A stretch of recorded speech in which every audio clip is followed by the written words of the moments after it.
আসসালামু আলাইকুম রহমতুল্লাহি বারাকাতু। সমাজ দর্শক, আজকে আমি আলোচনা করব যে সমস্ত মা বোনদের ব্রেস্ট ঝুলে গেছে। আজকে ঘরোয়া ফর্মুলায় এমন একটি ভেষজ উপাদানের কথা বলবো।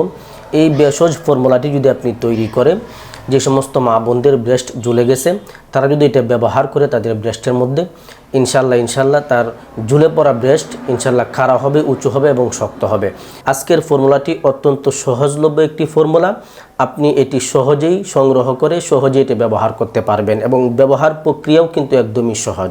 আপনি এটি ব্যবহার করলে ইনশাল্লাহ যে সমস্ত মা বোনদের ব্রেস্ট ঝুলে পড়া নিয়ে আপনি অনেক দুশ্চিন্তার মধ্যে আছেন, তবে আজকের এই ভিডিওটি দেখার পরে ইনশাল্লাহ আপনার এই দুশ্চিন্তা চলে যাবে। তো সম্মানিত দর্শক, আজকে আমি ঘরোয়া ফর্মুলায় যে ভেষজ উপাদানগুলোর কথা বলবো, সেই ভেষজ উপাদানগুলোর সর্বমোট হচ্ছে আপনার 5টি ভেষজ উপাদান। আপনি 5টি ভেষজ উপাদান সংগ্রহ করে নেবেন। তো কোন 5টি ভেষজ উপাদান সংগ্রহ করবেন?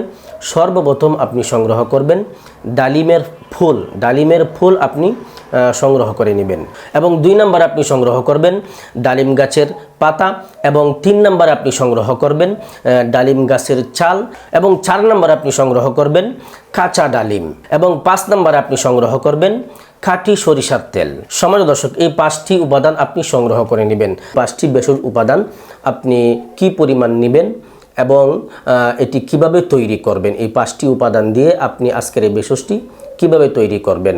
তো সম্মানিত দর্শক, এই 5টি উপাদান আপনি প্রত্যেকটি উপাদান আপনি 100 গ্রাম করে নিয়ে নেবেন।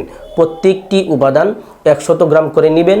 নেওয়ার পরে প্রথম যে 4টি উপাদানের কথা বললাম, যা ডালিমের ফুল এবং ডালিম গাছের পাতা, ডালিম গাছের ছাল এবং কাঁচা ডালিম, এই 4টি উপাদান ভালো করে ব্লেন্ডার করে নেবেন। সবগুলো উপাদানকে একত্রে করে প্রত্যেকটি 100 গ্রাম পরিমাণ নিয়ে আপনি ব্লেন্ডার করে অথবা পাটাশিলের মধ্যে পিষে আপনি এটা তৈরি করতে পারেন।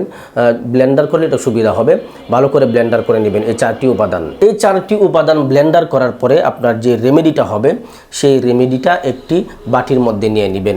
একটি বাটির মধ্যে নিয়ে আপনি সেখানে পরিমাণ মতো 100 গ্রাম আপনি খাঁটি সরিষার তেল আপনি দিয়ে দিবেন। দিয়ে ভালো করে একসঙ্গে মিশিয়ে নেবেন। তো সম্মানিত দর্শক, আপনি এই 5টি উপাদান যখন সমপরিমাণ নিয়ে আপনি ব্লেন্ডার করে এই 5টি উপাদান একত্রে ভালো করে মিশিয়ে নেবেন। মিশানোর পরে এটি একটি আপনার জন্য কার্যকরী একটি ভেষজ উপাদানে পরিণত হবে। আজকের এই ফর্মুলাটি আপনার জন্য অনেক উপকারী হবে, অনেক কার্যকরী হবে। যে সমস্ত মা বোনদের ব্রেস্ট ঝুলে গেছে তারা এটা যদি ব্যবহার করেন, এই প্রক্রিয়ায় এই পদ্ধতিতে যদি আপনি এই ভেষজটি তৈরি করে আপনি ব্যবহার করেন, ইনশাল্লাহ আপনি শতভাগ রেজাল্ট পাবেন ইনশাল্লাহ। সম্মানিত দর্শক, আজকের এই ভেষজটি যখন আপনি এভাবে এই নিয়মে এই পদ্ধতিতে তৈরি করবেন, তৈরি করার পরে আপনি একটি বাটির মধ্যে ভালো একটি পাত্রের মধ্যে রেখে দিবেন। রেখে দেওয়ার পরে আপনি প্রতিদিন সেই ভেষজ থেকে আপনাকে নিয়মিত ব্যবহার করতে হবে। তো আপনি কিভাবে ব্যবহার করবেন, কোন পদ্ধতিতে ব্যবহার করবেন এবং কখন ব্যবহার করবেন, ব্যবহার করার নিয়ম কি? ব্যবহার করার নিয়ম হচ্ছে আপনি প্রতিদিন আপনি পারলে আপনি 2 টাইম ব্যবহার করার চেষ্টা করবেন। সকালে একবার, সকালে বলতে আপনি যখন গোসল করবেন, গোসল করার পরে একবার ব্যবহার করবেন এবং রাত্রিবেলা শোয়ার আগে একবার ব্যবহার করবেন। তো ব্যবহার করার নিয়ম হচ্ছে আপনি পরিমাণ মতো, যে পরিমাণ লাগে পরিমাণ মতো ভেষজ হাতে নিয়ে আপনার ব্রেস্টের নিচের থেকে উপরের দিকে এভাবে মালিশ করবেন। নিচের থেকে উপরের দিকে মালিশ করবেন।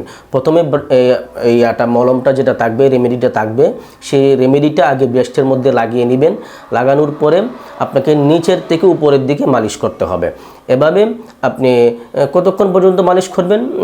সর্বনিম্ন 5 মিনিট পর্যন্ত আপনি মালিশ করবেন।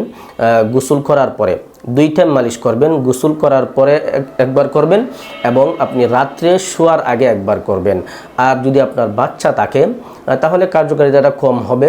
তো বাচ্চা থাকলে বাচ্চা যখন দুধ পান করবে তখন কিন্তু অবশ্যই ধুয়ে নিতে হবে। আপনার ব্রেস্টের যে নিপল আছে সেটা ধুয়ে তারপর আপনার বাচ্চাকে দুধ পান করাতে হবে। এটা অবশ্যই সতর্ক থাকবেন।